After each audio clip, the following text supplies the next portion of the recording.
હવે હજી આપણે એક નોંધ ભણવી છે.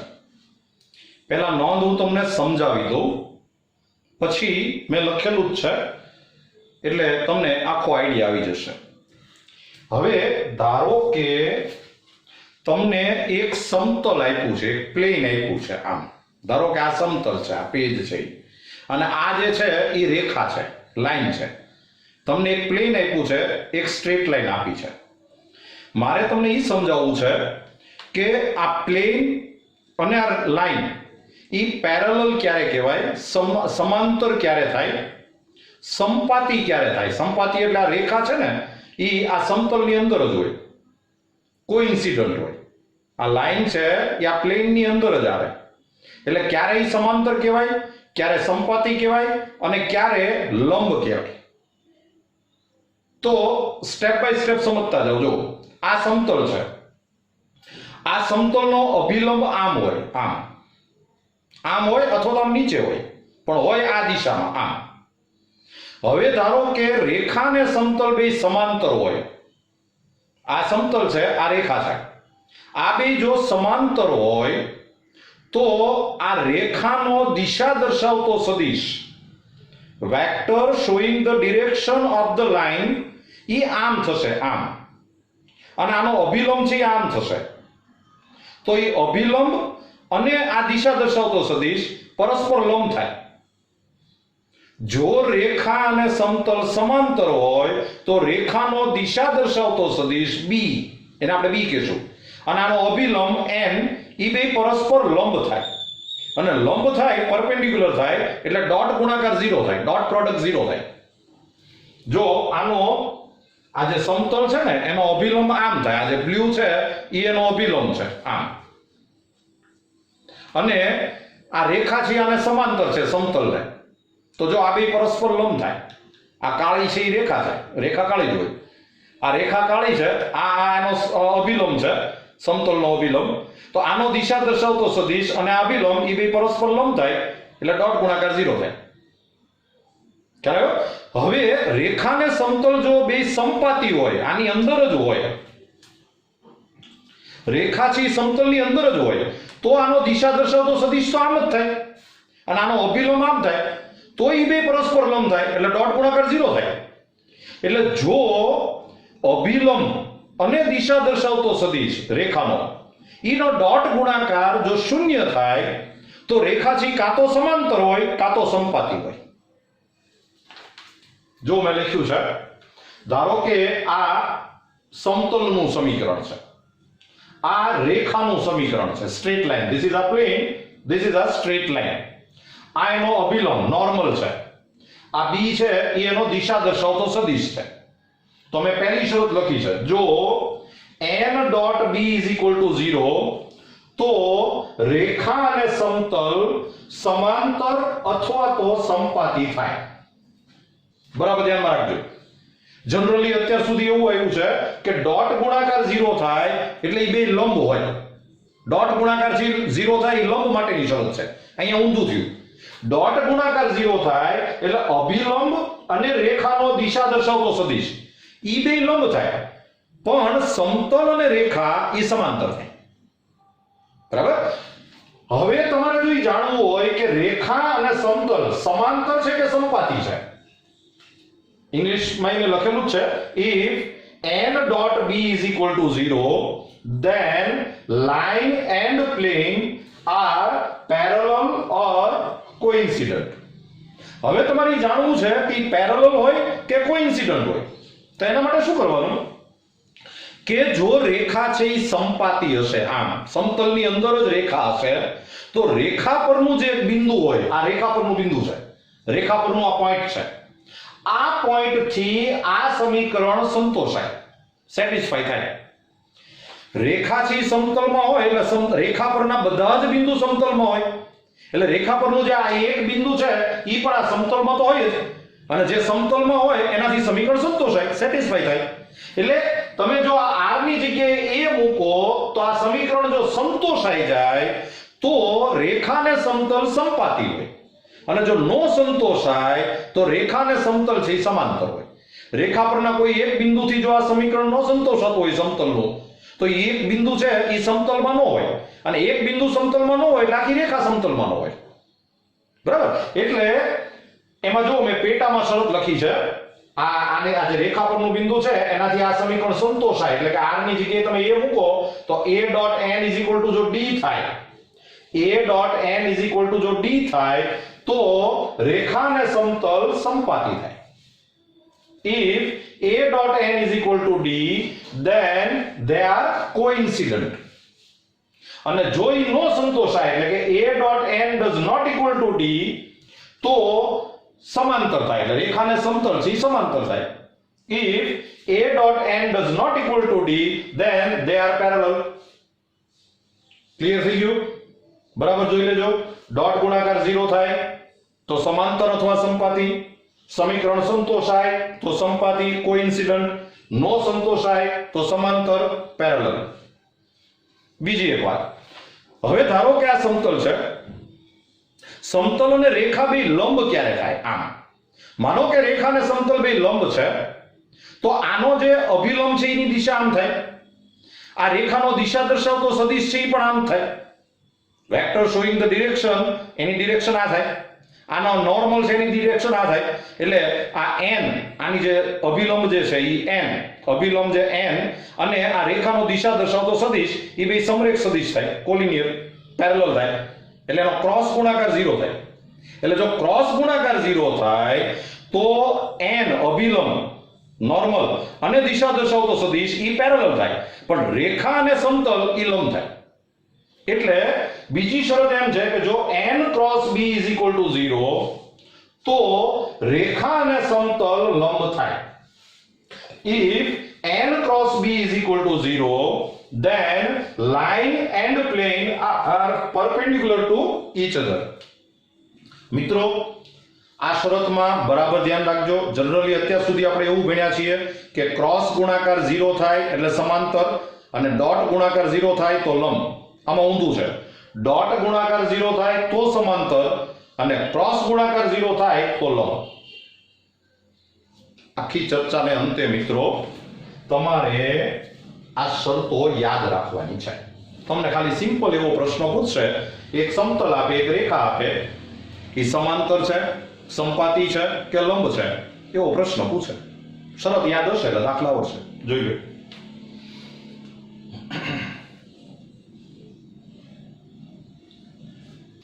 ચલો મિત્રો એક એક્ઝામ્પલ જુઓ. તમને એક આ સમતલ આપ્યું છે, રેખા આપી છે, તમારે એ કહેવાનું છે કે એ સમાંતર છે, સંપાતી છે કે લંબ છે. તો સૌથી પહેલા તમને આ સમતલનો અભિલંબ normal is equal to i plus 2j plus 3k, પછી રેખાનો દિશા દર્શાવતો સદિશ ઈ થશે 3i plus 3j minus 3k. આપણે સૌથી પહેલા આ બેનો ડોટ ગુણાકાર કરીએ, n ડોટ b. તો n એટલે i plus 2j plus 3k dot 3i plus 3j minus 3k.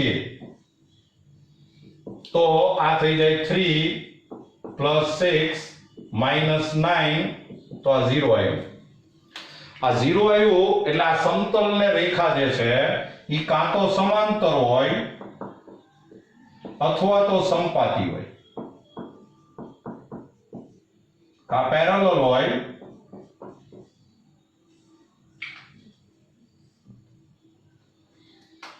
કાં તો પેરેલલ હોય અથવા તો કોઇન્સિડન્ટ હોય.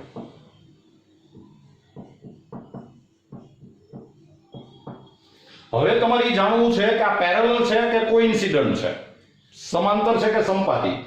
તો આ રેખા પરનું જે આ બિંદુ છે ઈ તમારે સમતલમાં મૂકવાનું. સમીકરણ સંતોષાય તો સંપાતી, નો સંતોષાય તો સમાંતર. તો તમે આ જે a is equal to 3 to 1 ઈ સમતલમાં મૂકતા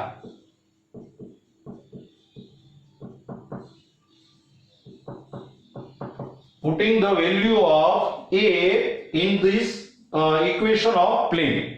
તો આમાં તમે મૂકો, સમતલમાં મૂકો એટલે r ની જગ્યાએ મૂકવાનું હોય.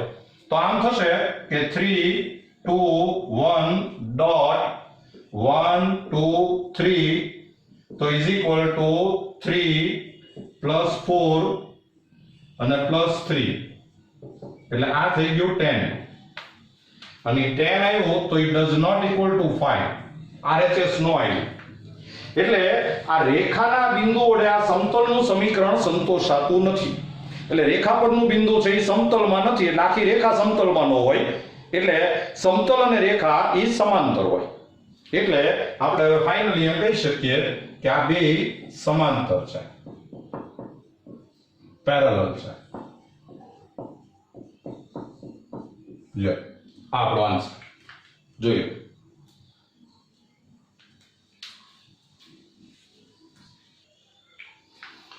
ચલો મિત્રો, બીજું ઉદાહરણ. સમતલ છે, રેખા છે. તો સૌથી પહેલા સમતલનો અભિલંબ normal of the plane is equal to 1 1 minus 1. રેખાનો દિશા દર્શાવતો સદિશ ઈ થશે 5 3 માઇનસ 8. સૌથી પહેલા બેનો ડોટ ગુણાકાર કરો એટલે n ડોટ b તો is equal to 1 1 minus 1 dot 5 3 minus 8 એટલે આ થઈ ગયું 5 પ્લસ 3 5 પ્લસ 3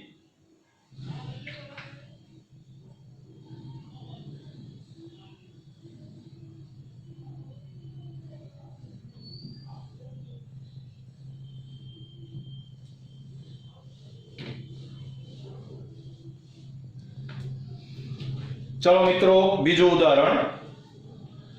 આ સમતલ છે, આ રેખા છે.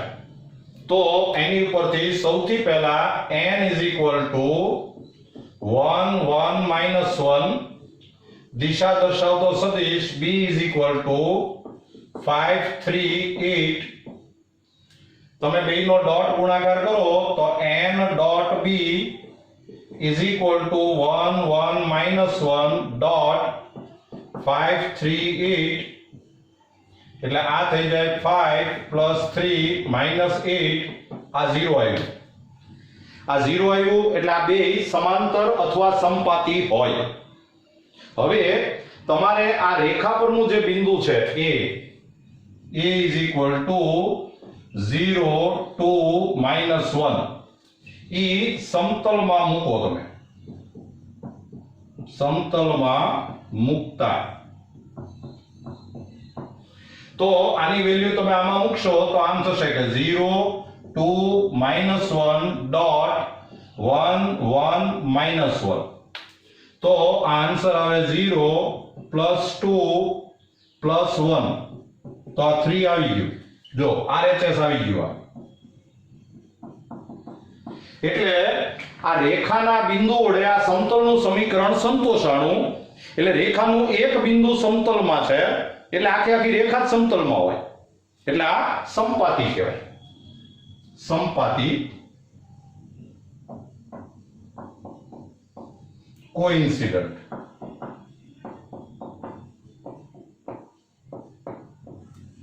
લ્યો જોઈ લેજો.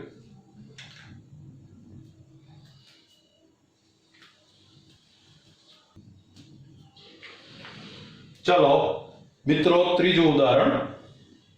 તમને સમતલ છે એનું કાર્ટેશિયન સમીકરણ આપ્યું છે. કાર્ટેશિયન ઇક્વેશન ઇઝ ગિવન અને આ રેખાનું સમીકરણ છે. આ રેખાનું સમીકરણ તમને કાર્ટેશિયન આપી શકે હો. આમ જરા જોજો. આ સમીકરણ આમ પણ આપી શકે કે x - 1 upon 2 is equal to y - 2 upon 1 is equal to z - 3 upon -7. આમ પણ આપી શકાય, આમ પણ આપી શકાય. એટલે જરા તમને બધી પ્રેક્ટિસ હોવી જોઈએ. મૂળ મુદ્દો એમ છે કે સમતલનો અભિલંબ નોર્મલ ઓફ ધ પ્લેન એ આ જે સહગુણકથી જે સદિશ બને એ એનો નોર્મલ થાય એટલે એનો નોર્મલ થશે 2i plus 3j plus k. 2 3 1 દિશા દર્શાવતો સદિશ જે છે રેખાનો ઈ થશે 2i + j - 7k. તમને કાર્ટેશિય સમીકરણમાં યાદ હશે કે આ જે છેદમાં હોય એ દિશા દર્શાવતો સદિશ હોય, ઓપન જે હોય ને એ દિશા દર્શાવતો સદિશ થાય. હવે તમે આ બેયનો ડોટ ગુણાકાર કરો તો n.b કયો એટલે આ થાય 2i + 3j + k dot 2i + j - 7k એટલે આ થઈ જાય 4 + 3 - 7. આ 0 આવ્યું. આ 0 આવ્યું એટલે આ સમતલ અને રેખા સમાંતર અથવા સમપાતી હોય. હવે તમારે આ રેખા પરનું જે આ બિંદુ છે a = 1 2 3 ઈ રેખા પરનું બિંદુ અહીંથી જો આ 1 2 3 અહીંથી કહેવાય અને આ પણ કહેવાય. 1 2 3 ઈ તમારા સમતલના સમીકરણમાં મૂકવાનું. એટલે હવે લખો તમે કે 2x + 3y + z - 11 = એમાં તમે 1 2 3 મૂકો, આમાં 1 મૂકો એટલે 2, અહીંયા 2 મૂકો એટલે 6, 3 મૂકો એટલે 3 - 11 એટલે આ થઈ ગયું 0. એટલે આ બિંદુ વડે આ સમીકરણ સંતોષાણું. ઈ સંતોષાણું એનો મતલબ જ એમ થયો કે રેખાને સમતલ છે ઈ સમપાતી છે,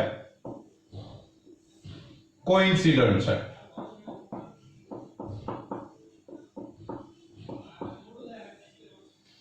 જો આ સમીકરણ નો સંતોષાણું હોત એટલે કે 0 નો આવ્યું હોત તો એ સમાંતર હોત. ક્લિયર?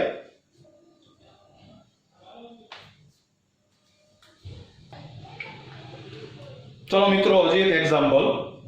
આ સમતલ છે, આ રેખા છે. તમારે આ સમાંતર છે, સમપાતી છે કે લંબ છે એ કહેવાનું છે. તો આમાં તમે જુઓ કે સમતલનો અભિલંબ નોર્મલ એ 5 3 1 છે.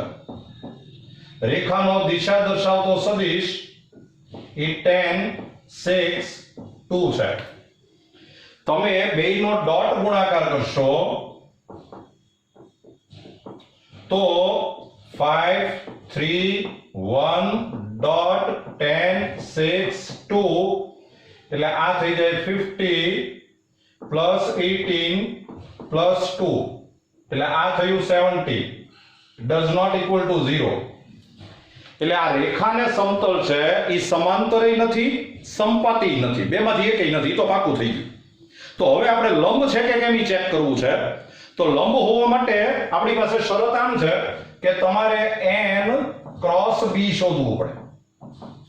તો n × b શોધવું હોય તો i j k 5 3 1 b એટલે 10 6 2 અને આ તમે જુઓ કે શૂન્ય સદિશ આવે છે. એનો મતલબ જ એમ થાય કે આ રેખાને સમતલ છે ઈ પરસ્પર લંબ છે, પરપેન્ડિક્યુલર છે.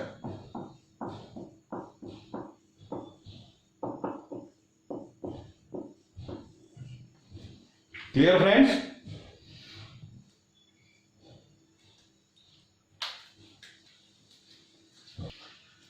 તો મિત્રો, આ ચેપ્ટર અહીંયા પૂરું થાય છે. ચેપ્ટરની અંદર જેટલી થિયરી હતી એ બધી જ થિયરી મેં તમને કરાવી દીધી છે.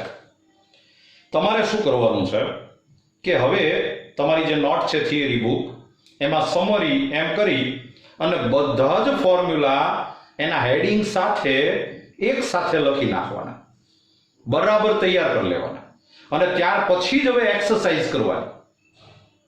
તો જ તમને મજા આવશે. ચેપ્ટર સાવ સહેલું છે પણ ફોર્મ્યુલા બધા યાદ હોવા જોશે. બરાબર છે? Wish you all the best.